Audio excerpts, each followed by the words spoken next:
Hello there everybody, I am the CHALL and welcome to another NBA review. Now this is what I like to call DHS. Now you probably think what DHS stands for. It is Doubleheader Sunday.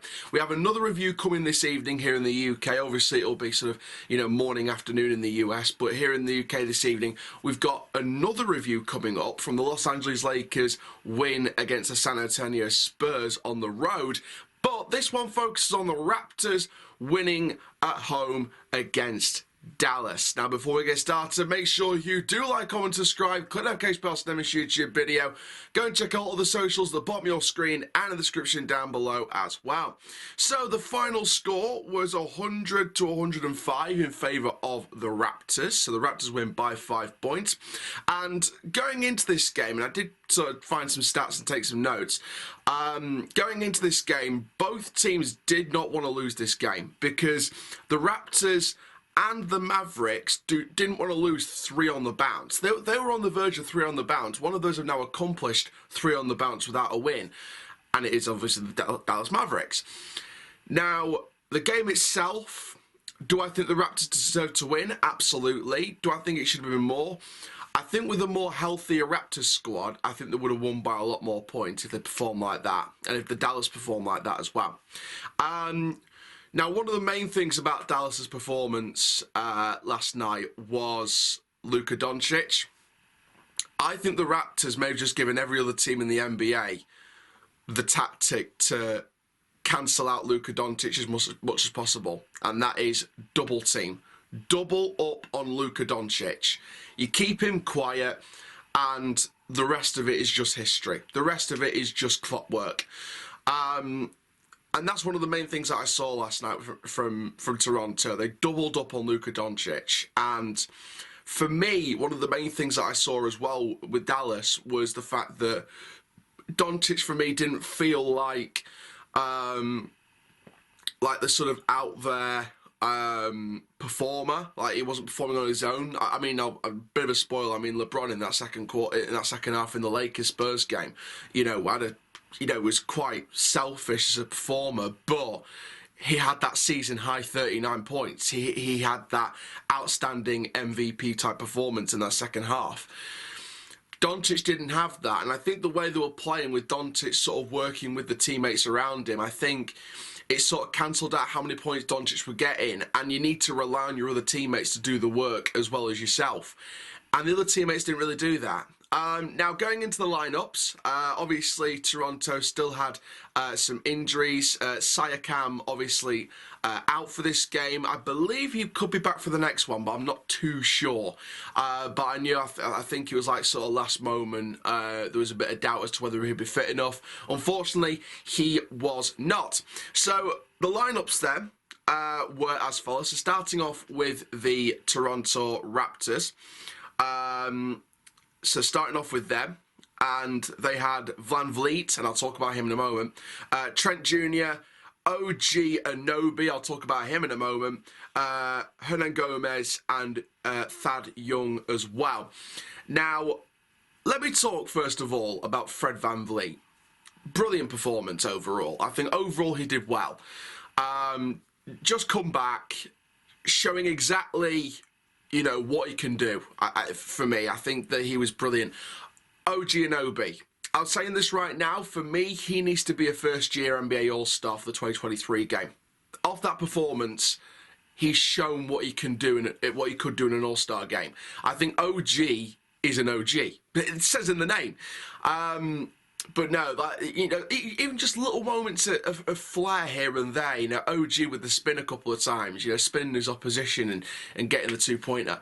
It was brilliant. It was absolutely fantastic to watch. VanVleet for me was the sort of star performer for me personally. I think he was the guy that I'm watching from the Raptors the most. VanVleet for me, like I said again, really good. Commanded the floor quite well on the attack. For me personally, I think just overall the Raptors, if they had more health in the squad, they would absolutely win that by more points. And that's no offense to Dallas, but unfortunately Dallas just weren't on it. And I think Doncic sharing the points around a lot more than previous occasions, and relying on his teammates to do just as much as him, it's just not worked. And look, that's unselfish, that's brilliant, that's part of the play that they went with. But the other people around Doncic and the Dallas team just didn't, catch up. They didn't really show what they could do. Now, that Dallas lineup, just to give you a bit of context to what that was.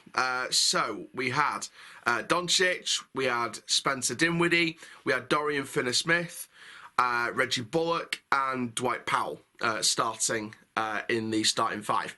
Now, Reggie Bullock, it's a hard one for me. It's a really hard one. He did not have a good game. He had a really poor game, and I'm sure he knows that. I'm sure he knows in the back of his mind that he needs to improve, and I think that's on evidence. Yeah, overall for me, he just didn't show enough to warrant starting the next game for me. I didn't think he was good enough. I would have liked to have seen more of Christian Wood, personally. I think he put up better numbers. It's difficult. It's difficult because I think the one thing Dallas Mavericks need, and I said this to someone on Twitter during the game, was I think Dallas needs to be looking at bringing in a ball handler, someone who's got a decent scoring record as well, but someone who's a good ball handler that can play with Doncic, someone Doncic can play alongside, and rake up the numbers. I think that's what they need. They need someone who's a ball handler that has a decent scoring record who can play alongside Doncic. Another star. I think Dallas need another star. Otherwise, they could be in for a troubling season where they may not even make the playoffs. So looking through the notes that I made, going through the game, again, like I said, they put two on the ball, they put two on Doncic, ends up in the drop, and the result was takes the space, engages, ends up with a lob with no weak side help. At the start of the game with Toronto, there was a lack of outside shooting. There was a real lack of that.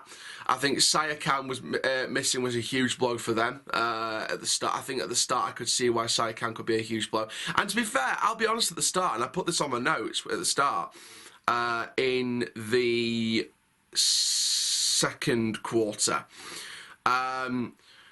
In that second quarter, Van Vliet picked up big time. And to be fair, I said in the first few minutes of the first quarter, Van Vliet was looking like he was playing at 40%, like he'd just come back. But then straight away in that second quarter, all the way to the end, Van Vliet just picked it up big time and absolutely went on a roll and just never stopped until the final whistle. Looking through more of the notes, I think I sussed out exactly what to do to get at the Dallas Mavericks and keep them quiet. Gritty, tough basketball, focus on generating turnovers, get more possessions. That's the way to get at Dallas here, because Dallas for me are struggling at the moment. They really are struggling. I was talking to some Maverick fans and they are really struggling. That's 3 on the bounce now. And it's going to be tough. It is going to be tough. They don't find a way to stop. If teams start doubling up on Doncic, Dallas then need to find a way to work around the double up. And this is where another star could come in. This is where players step up and take responsibility for their own performances around Luka Doncic. Doncic himself, to be fair, it's not all on other players. Doncic does have to take responsibility as well, because there was moments in that game, little individual errors here and there, where I think Doncic could do a lot better than that, and he knows he's a lot better player than that.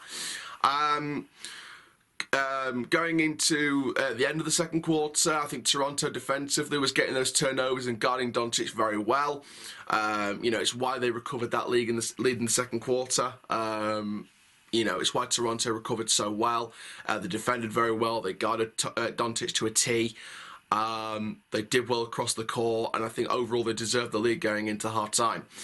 In the third quarter, at the time, the Raptors had 12 offensive rebounds. In fact, they ended up with between 17 and 21 offensive rebounds.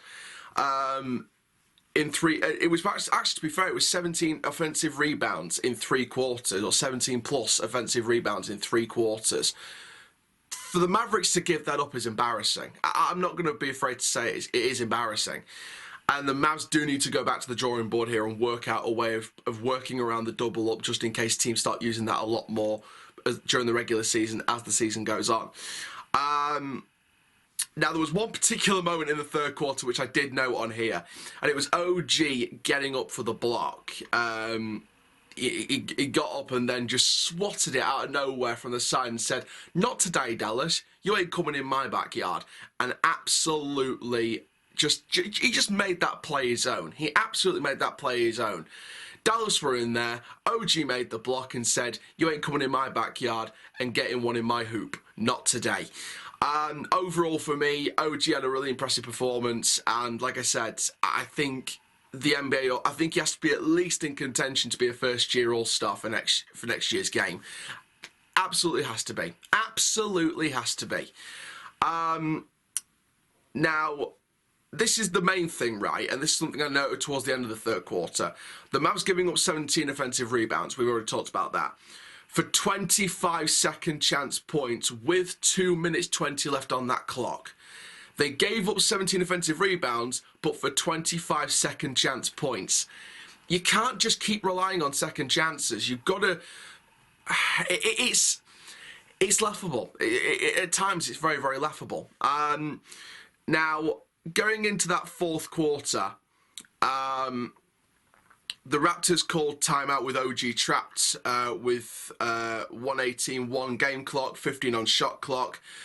It looked like we were in for a finish. It looked like we were in for a very difficult finish. The game was pretty much tied up or very, very close.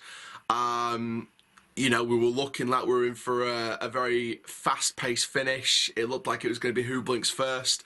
The Mavs started getting back into it. And to be honest with you, I think one of the main reasons the Mavs started getting back into it score-wise in the fourth quarter was because of the health of the Raptors.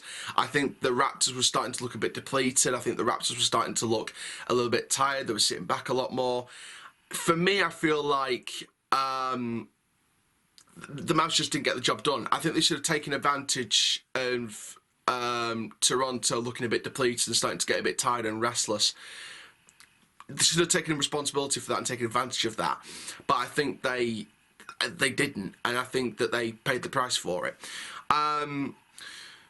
2 Thad Young free throws and a 3-point Raptors lead. 16.6 left on the clock at the time, and the Mavs were out of timeouts. At that moment, I could see that game was done. It was absolutely done. Because Mavs were out of timeouts. There wasn't a lot left on the clock. The Raptors just had a couple of free throws and a 3-pointer. It was looking very, very ropey for the Mavs, and I think they were just wanting to just see that game out, to be honest. But the Raptors deserved the win in the end, and you know, the Mavs do need to get back to the drawing board. So that's going to be it for this video, guys. Make sure you do like, comment, subscribe. Stay tuned for the Lakers Spurs one later on this evening. I am the CHALL. Ta-ra for now.